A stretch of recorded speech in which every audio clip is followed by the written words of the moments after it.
dia bukannya dimasukin ke wallet, tapi dititipin di cek sendiri, akan dititipkan ke sini. Karena dijadikan jaminan begitu saya gagal bayar, maka emas ini akan disita, dijual paksa di market gitu ya. Makanya kalau emas batangan kan jelas nggak bisa main lempar begitu saja. Sementara di dunia kripto itu bergerak sangat cepat, tinggal klik secara otomatis dia akan terjual dan terbeli. Nah, begitu ada penurunan tajam gitu ya, semua orang menjual, orang tidak ada membeli. Sudah nyangkut di situ, orang menjual tapi tidak akan pernah terbeli.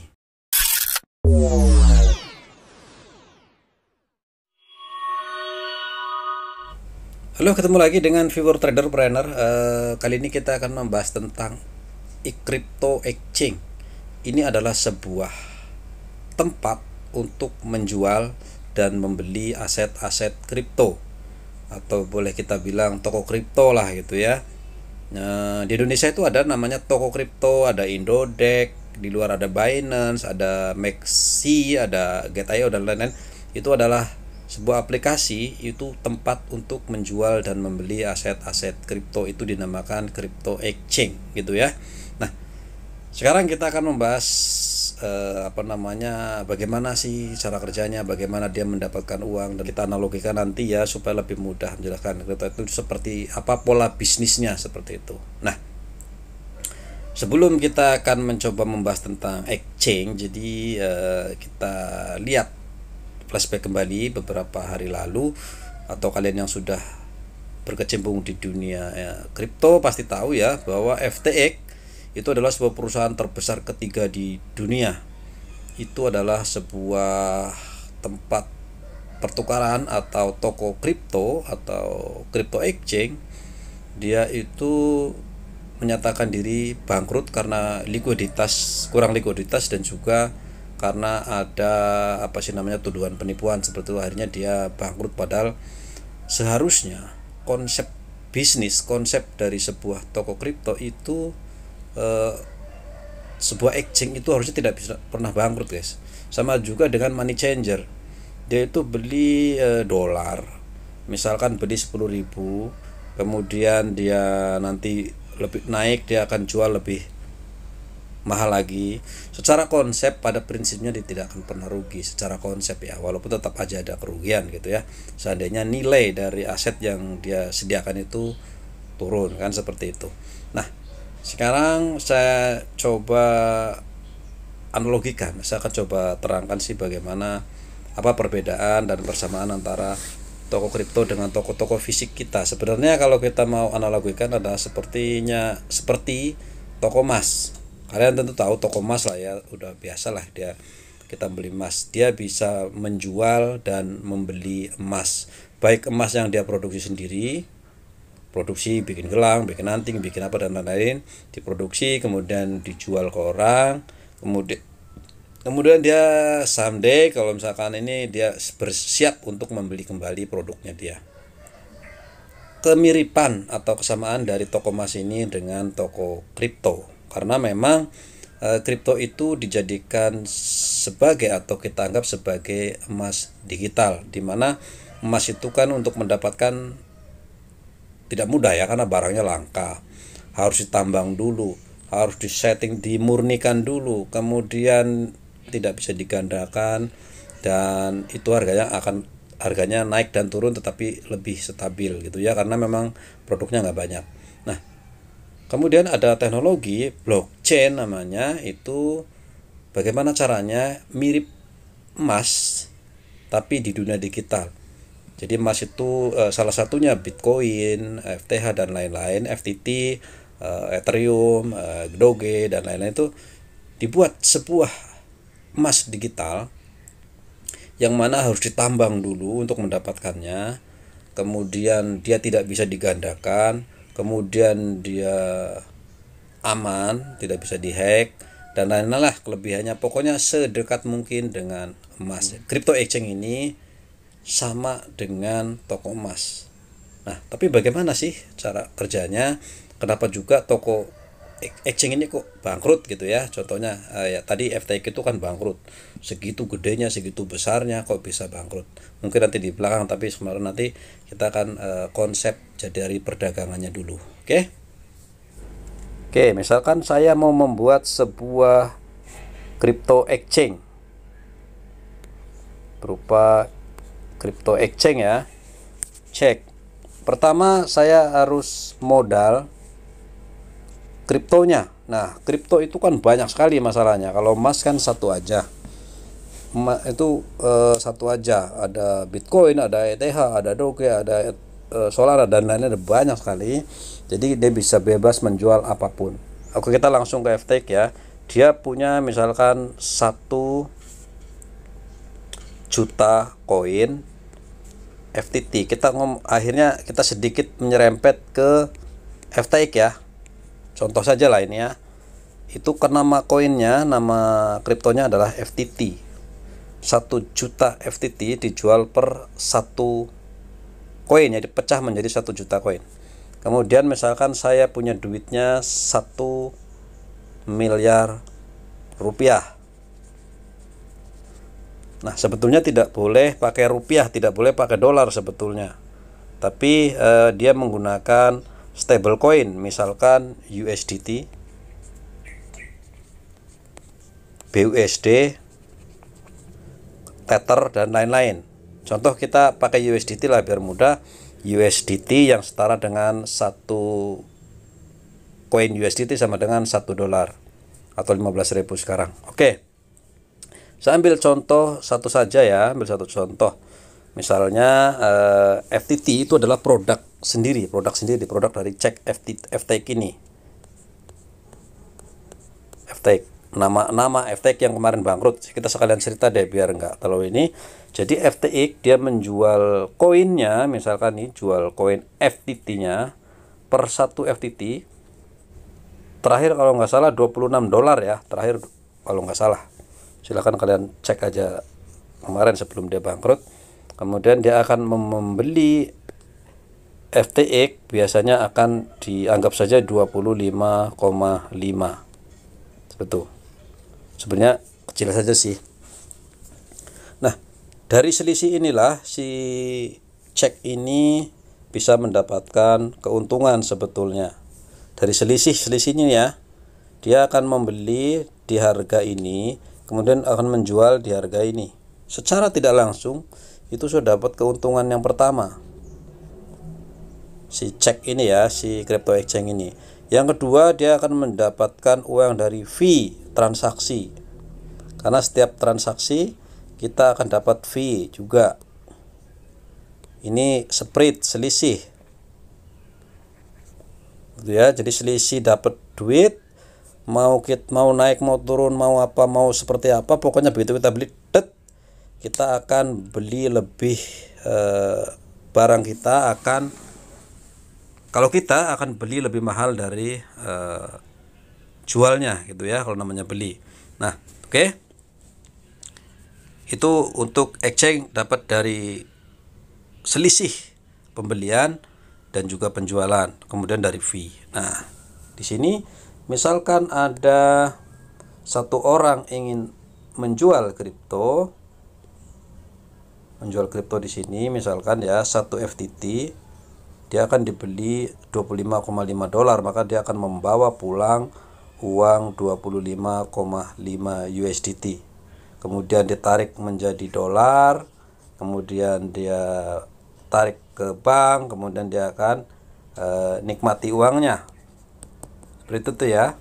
Jadi dia menjual sebuah FTT, 1 koin dihargai 25 dolar, kemudian ditarik menjadi dolar, kemudian ditarik menjadi uang yang bisa digunakan untuk membeli barang di kehidupan real kita. Selesai juga sampai di sini untuk yang menjual. Nah, sekarang bagaimana untuk yang membeli? Misalkan di sini ada seorang pembeli, kalian belum pernah punya, maka kalian harus membeli kepada Cheng ini. Misalkan dalam hal ini FTX. Maka dia akan membeli sebuah koin seharga 26 dolar atau 26 USDT atau BUSD, bebas ya, namanya stable coin itu pokoknya 1:1 dengan dolar, entah apapun namanya. Seharusnya seperti itu ya, namanya juga stable coin. Misalkan dia membayar 26 B USDT ke sini, maka dia akan membawa satu buah FTT. Kemudian dia akan bawa pulang, tetap masih di dunia digital, dia akan masukkan ke sebuah wallet. Oke ya, di wallet, simpan dan jual kapan-kapan misalkan harganya naik. Oke. Sampai di sini pun, di sini sebetulnya sudah selesai, aman. Kita beli, kita simpan di wallet, kita simpan passwordnya. Kapan-kapan nanti kita bisa jual kalau sudah naik, setahun, 2 tahun, 3 tahun, 5 tahun, 10 tahun dan seterusnya. Kalau naik kita jual. Nah, masalahnya ada orang lagi, dia membeli satu koin, misalkan satu FTT ini, dia bukannya dimasukin ke wallet, tapi dititipin di cek sendiri, akan dititipkan ke sini. Jadi kita beli, kemudian sudah biarkan, kita beli sudah dapatkan satu, kemudian dibiarkan di situ dicek. Karena kenapa seperti itu? Karena nggak mau ribet pertama, yang kedua, atau misalkan dia naik, mungkin kita beli hari ini 26 dolar, kemudian nanti sore naik di 27, kemudian dia mau jual, maka dia akan biarkan di cek sini. Jadi cek di sini, semakin besar volume perdagangannya, semakin banyak orang berdagang dan beli di situ, maka cek inilah yang akan untung, seperti itu ya. Untung dari sisi apa? Satu dari fees, dari spread, kemudian kedua adalah pada saat orang membeli FTT, misalkan membeli koin, kemudian koinnya tidak dimasukkan ke wallet, artinya disimpan sama dia, dititipkan. Sama seperti membeli emas tapi dititipkan, tidak dibawa pulang. Maka si crypto exchange ini, dia akan punya jutaan bahkan miliaran koin setiap harinya. Mungkin ada yang tentu saja, ada yang dititipkan memang untuk jangka panjang, pasti ada. Baik itu FTT sendiri, kemudian BTC-nya, kemudian kan dia produknya banyak ya, ETH, kemudian Luna, kemudian lain-lain, ada 10.000 lebih koin yang diperjual dan belikan. Seandainya orang membeli kemudian didiamkan saja, maka itu menjadi aset daripada cek ini. Dia akan menjadi aset yang tersimpan di sana ya, di aset sana. Dan seharusnya si cek ini tidak rugi apapun. Toh dia hanya menyimpan saja ya. Nah, kok bisa sampai bangkrut gitu ya? Nah, ada kesalahan. Mungkin kesalahan yang diakuinya sebetulnya adalah cek itu menggadaikan seluruh aset milik pelanggannya tanpa izin.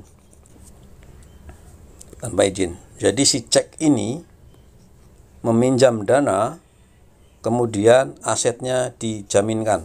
Aset pelanggan ini dijaminkan. Terutama adalah FTT. Orang yang mau menjual aset dia, ternyata dia agak lama, seperti itu. Nah, pada saat mendengar itu orang mulai panik sell. Jadi pertama dia orang jual. Nah, ini udah mulai pada jualan lagi ya. Semua asetnya dijual ke sana, baik yang FTT, yang koin dia sendiri maupun yang koin-koin lain. Koin BTC, koin apa dijual ke sini. Orang pada menjual, nggak ada yang membeli. Nah, karena likuiditasnya awal-awal orang menjual, misalkan dibeli oleh orang lain, oleh orang A, kemudian ada yang menjual lagi, masih dibeli oleh orang B, orang C, orang D. Tapi lama-lama kisru itu terjadi, kemudian tidak ada yang mau membeli. Yang ABCD ini juga ikut-ikutan menjual karena ada informasi panic sell gitu ya. Kemudian karena semuanya menjual, ceklah yang harus membelinya, jadi dibeli sama dia. Si cek ini, FTX ini yang membeli, jadi dibeli sama FTX, dibayarin juga oleh FTX. FTX FTX ternyata makin banyak yang menjual, maka FTX ini kehabisan uang gitu ya. Padahal seharusnya uang dia banyak karena dia berhasil beli, tapi dia tidak berhasil membeli mereka yang mau menjual, dan disitulah mulai terjadi penurunan yang luar biasa dari FTT-nya, karena semakin banyak orang menjual, banyak sekali produk FTT yang dijual, maka tidak ada yang mau membeli, maka cek sudah mulai kehabisan dana. Disinilah mulai terjadi kebangkrutan, karena yang tadinya FTT yang tadinya harga $26 kemudian jatuh sekarang menjadi 1, sekian dolar. Harganya sudah murah sekali. Yang tadinya FTT ini juga dijadikan sebagai aset jaminan, asetnya cek ini gitu ya. Jadi karena banyak yang jual beli, dia melakukan penjualan ini dan sudah tidak bisa liquid di sini. Begitu sudah habis, maka sudah dinyatakan bangkrut ceknya. Nah, seperti itu. Oke, sama misalkan sebuah toko emas ya, misalkan toko emas menjual semua orang menjual. Padahal misalkan di toko itu hanya punya 100 juta per hari misalkan. Maka toko tersebut pasti akan membayarnya besok pagi, seperti itu ya, besok harinya lagi. Kemudian besok paginya ternyata menumpuk kembali, maka dia harus tambah modal 200 sampai betul-betul habis. Dan seandainya uangnya habis, maka dia harus menjual aset lainnya, misalkan emas batangannya atau koin apanya dan lain-lain ke toko lain, misalkan minta bantuan kepada toko emas lainnya. Ternyata mereka juga mempunyai hal yang sama, sedang kekurangan emas.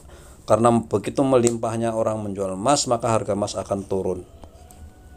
Yang tadinya jaminan emasnya tinggi menjadi ikut-ikutan turun. Sama juga dalam hal cek ini, yang tadinya FTT-nya saja yang turun karena saking orang pada menjual FTT, emas digitalnya dia FTX itu, termasuk Bitcoin, ETH dan lain-lainnya yang jadi jaminan ikut-ikutan dijual secara besar-besaran, maka secara global kripto ini menjadi turun. Sama juga emas, kalau misalkan ada satu toko emas yang super big besar, ada orang panik menjual secara besar-besaran, itu sudah otomatis harganya akan sangat murah. Kebetulan saja memang emas ini produk yang stabil dibanding dibanding kripto aset, karena kripto aset ini kan umurnya baru belasan tahun, dimana mudah dibuat walaupun tidak bisa digandakan gitu ya. Jadi siapapun bisa kok bikin sebuah kripto berupa koin. Bahkan saya sendiri kalau ingin membuat, tentu saja bisa membuat koin, membuat NFT, membuat apapun token dan lain-lain, itu mudah saja kita buat kemudian kita jual. Tapi apakah koin ini bisa dijual dengan mudah? Untuk apa? Dipakai untuk apa, daya tariknya apa, dan itu yang membedakan. Jadi setiap aset kripto ini, karena kebetulan aset kripto ini belum dipakai oleh negara manapun, karena negara punya mata uang masing-masing, maka cryptocurrency ini, mata uang kripto ini menjadi kendala besar, yang mana secara tokenomik atau secara ekonomik dipakai buat apa. Karena sementara ini adalah Bitcoin dijual sebagai sebuah aset yang secara ekonomi buat apa gitu. Sama kita membeli sebuah keris tua, batu akik, kemudian apalagi yang harganya sampai 1 juta, 2 juta, 3 juta, bahkan sampai miliaran juga ada. Secara ekonomi itu apa? Tidak ada gunanya selain sebagai koleksi gitu ya. Juga termasuk Bitcoin ini. Sekarang ini belum ada negara manapun yang mengakui sebagai alat tukar atau sebagai mata uang. Makanya di Indonesia disebut sebagai aset saja. Karena Indonesia tidak menerima itu dijadikan sebagai alat tukar perdagangan. Walaupun ada ya, kita bisa beli pakai Bitcoin, bisa beli pakai, tapi itu belum diakui. Itu hanya persetujuan saja. Sama kita juga membeli sebuah barang menggunakan emas. Ini saya punya barang, punya emas 1 kilo. Saya beli tanah Anda pakai emas 1 kilo misalkan. Dikalkulasi set masuk, ya sudah, dia mau ya mau lah gitu. Hanya seperti itu saja. Termasuk juga kripto ini secara tokenomik kan tidak ada. Nah, ada beberapa yang misalkan kayak Bitcoin kebetulan kan udah tua sekali, maka dia adalah mbahnya Bitcoin, maka harganya menjadi lebih kepada koleksi sebetulnya, karena memang dia tidak punya apapun. Bahkan berbeda dengan misalkan Shiba Inu. Shiba Inu yang harganya sangat murah sekali, beberapa rupiah saja. Dia mempunyai sebuah game namanya Shibarium. Jadi dia nanti uang dia akan dipakai buat membeli game-game yang ada di Shibarium itu, atau nanti di masa depan akan dipakai buat membeli sebuah barang digital di Metaverse misalkan. Tapi itu untuk masa depan, untuk sekarang ini tidak ada. Nah, jadi ini semua bisa dengan mudahnya runtuh harganya. Dengan mudah sekali runtuh. Karena begitu hilang kepercayaan ya sudah. Kecuali misalkan hari ini dipakai seluruh dunia, kita bisa beli bakso, bisa beli sepeda motor, bisa beli pesawat tempur dan lain-lain menggunakan salah satu mata uang yang ada di pasaran, maka itu udah akan menjadi lebih stabil.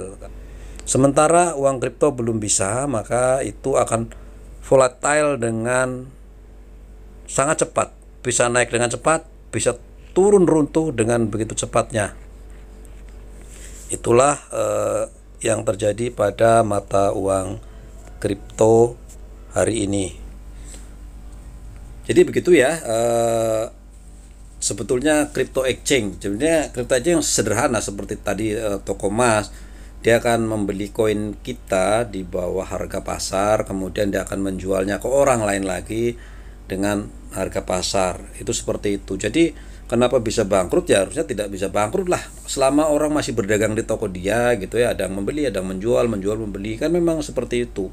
Secara kapitalisasi pasar, FTX ini adalah yang terbesar ketiga dunia. Jadi betul-betul setiap hari, setiap detik ada orang yang menjual dan membeli koinnya di toko tersebut. Makanya mustahil menjadi sebuah menjadi bangkrut, kecuali memang ada salah pengelolaan dari koin yang ada di chain tersebut. Jadi nyangkutnya di situ. Kalau cek tidak mau membeli, ceknya tidak punya duit, itu akan nyangkut. Walaupun kita menjual 1 miliar koin misalkan, itu kalau ada yang membeli, misal ada pembeli baru, oke. Kalau ada satu pembeli baru yang mau membeli 1 miliar ini tidak ada masalah. Tapi begitu 1 miliar koin yang membeli cuma 500, maka dia akan turun, drop, masih ada stok 500.